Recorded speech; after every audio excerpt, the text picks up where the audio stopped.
The air was thick with the scent of rain-soaked stone and blooming wisteria as Mia stepped out of the water taxi onto the worn dock. Venice shimmered under the late afternoon light, its canals quiet, its streets slick from a recent storm. Mia had been dreaming of this trip for years. She had finally booked the small apartment above a quiet canal in the Dorsoduro district, a far cry from the bustling tourist areas. She wanted peace, escape, a place to lose herself for a while. Her apartment was on the third floor of a centuries-old building, with tall windows overlooking the water and faded frescoes decorating the walls. Everything about it was enchanting, slightly worn, but full of character. As she unpacked her suitcase, she noticed the scent of lavender lingering faintly in the air, as if the room itself held onto old secrets. Later, as evening settled in, she opened the shutters to let the soft breeze flow in from the canal below. The sky glowed pink and gold, casting the city in a dreamy haze. Feeling curious, Mia explored the apartment room by room. She admired the intricate tiles in the kitchen, the heavy wooden beams on the ceiling, the antique wardrobe tucked in the bedroom corner. That was when she saw it. A small, iron key resting on the windowsill. It looked old, decorative, but sturdy, with an intricate pattern carved into the handle. She picked it up, turning it over in her hand. Attached to it was a faded tag with elegant handwriting. Sotto il pavimento. Mia frowned. Her Italian was far from perfect, but she recognized the phrase. Under the floor. Her pulse quickened. Heart pounding with curiosity, she searched the room carefully, tapping the floorboards until she found it, one loose plank near the corner of the bedroom. With a little effort, she pried it up. Beneath it, wrapped in soft, worn fabric, was a bundle of letters tied with blue ribbon. Dozens of them. The paper was yellowed, but the handwriting was delicate and beautiful, written in deep black ink. Mia's hands shook as she untied the ribbon and opened the first letter. The words flowed in elegant Italian, filled with longing and tenderness. Even with her limited language skills, she understood enough to catch fragments. My dearest Elena, your eyes, brighter than the Venetian sun. I wait for you by the Ponte delle Maravegie, where our hearts first met. The letters were dated. Mia sat on the floor, stunned, her heart racing. Who had written these letters? Who was Elena? Why were they hidden here, untouched for decades? And why did she feel such an overwhelming pull toward them, as if the letters themselves were calling to her? The city outside grew quieter as night fell, but Mia remained there, surrounded by forgotten words of love and mystery. She knew one thing for certain. She had to know the rest of their story. Morning sunlight spilled through the tall windows, casting golden patterns across the bedroom floor. Mia sat at the small kitchen table, sipping strong Italian coffee, her eyes fixed on the letters scattered before her. She had hardly slept. Her mind had been consumed by the words she had read, by the passion and longing captured in each page. Every letter was signed by the same name, Luca. His words were poetic yet raw, filled with longing for Elena, his muse, his lost love. Mia couldn't help but feel drawn to him. The way he wrote, the intensity of his emotions, it felt like he was speaking across time, reaching out not just to Elena, but to anyone willing to listen. And now, she was listening. Determined to uncover more, Mia carefully rewrapped the letters and placed them safely in her bag.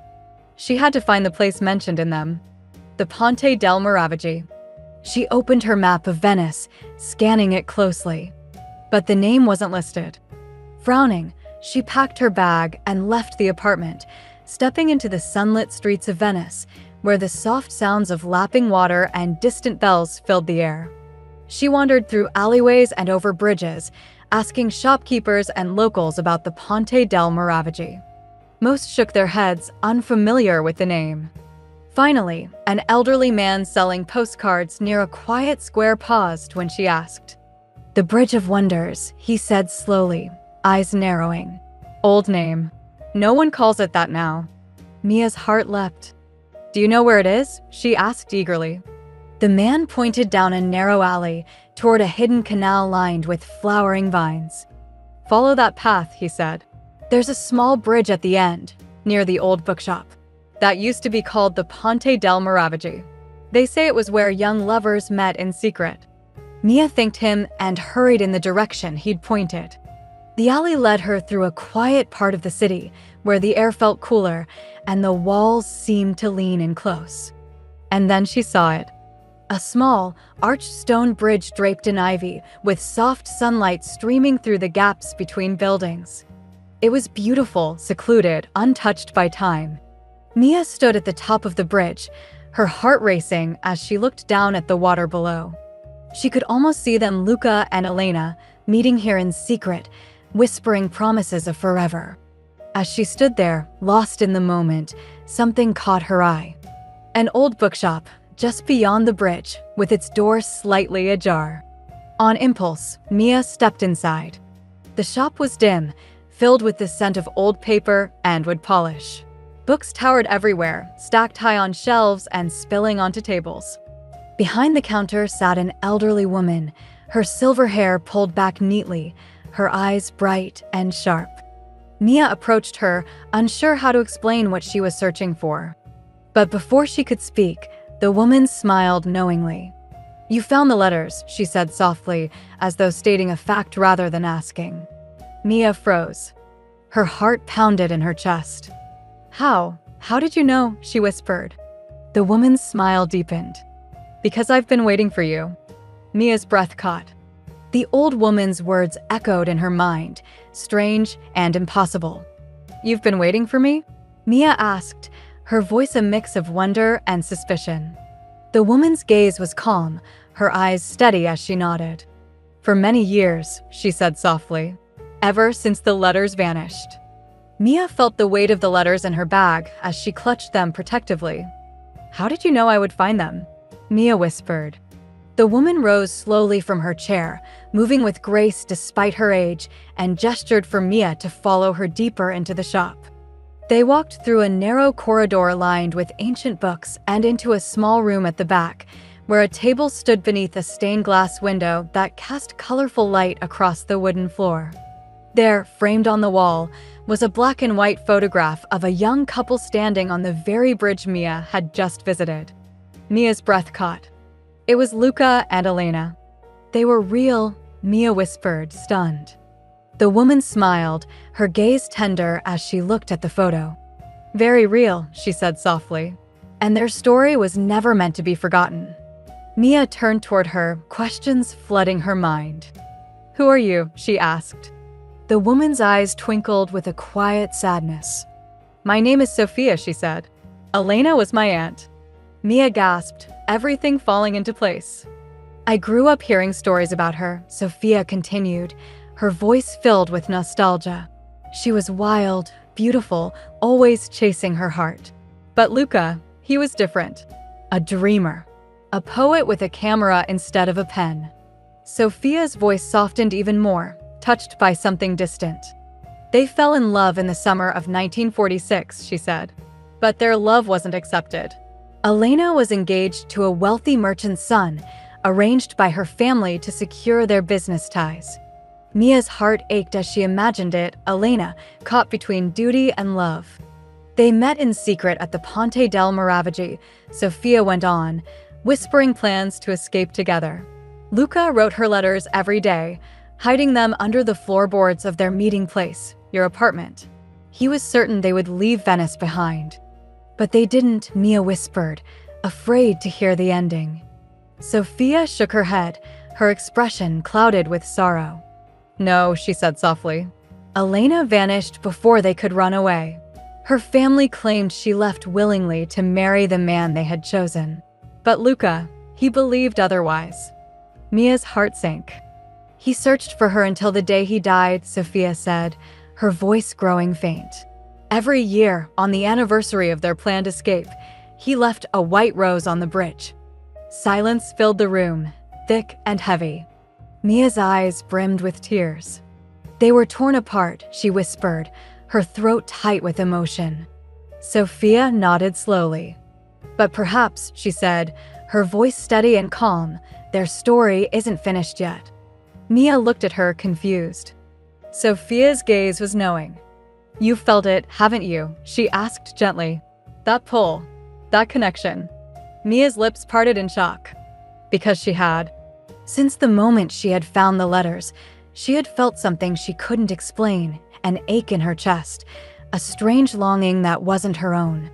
Sofia smiled kindly. "Sometimes," she said softly, "the heart remembers what the mind has forgotten." She reached beneath the table and pulled out a small, velvet box, placing it carefully in Mia's hands. Inside was a silver locket, delicate and shining despite its age. Mia's fingers trembled as she opened it. Inside were two tiny portraits, Elena and Luca, and between them, a small mirror. When Mia looked into it, her breath caught.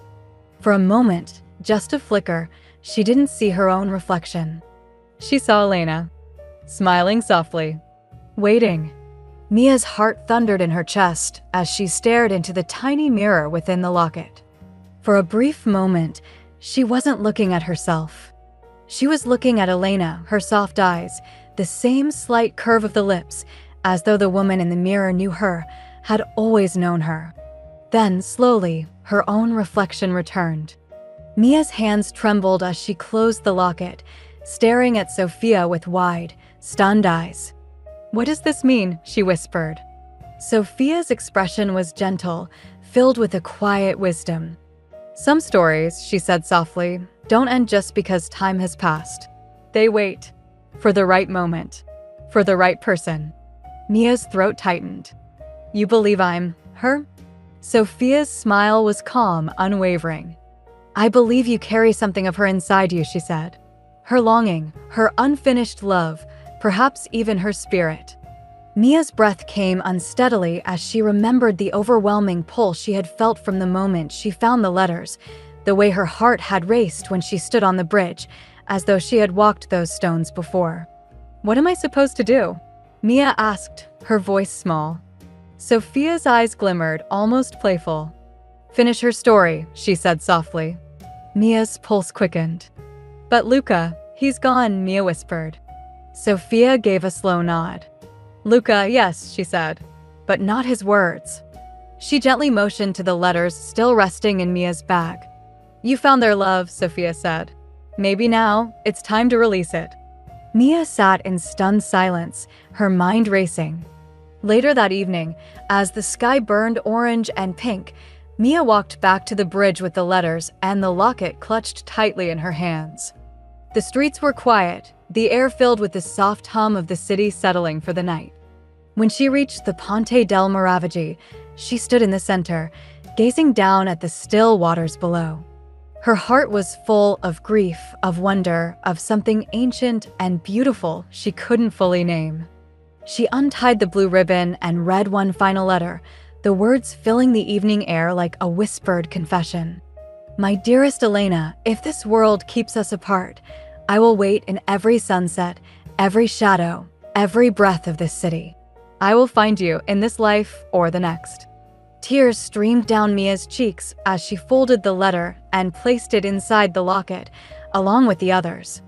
Then, with steady hands, she leaned over the bridge and lowered the locket into the water, watching it sink slowly into the depths, the silver glimmering under the fading light. The moment it disappeared, a soft breeze swept across the canal, carrying the scent of roses and lavender. And for a brief instant, Mia felt it.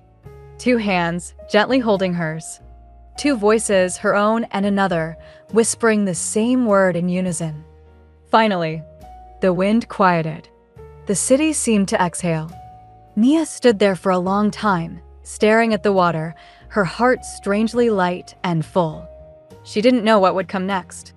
But somehow, she knew she had given something back to the city that had been waiting for her all along. As she turned to walk away from the bridge, a soft smile touched her lips. Some loves weren't meant to last a single lifetime. Some were meant to linger, to wait, until they were ready to be found again.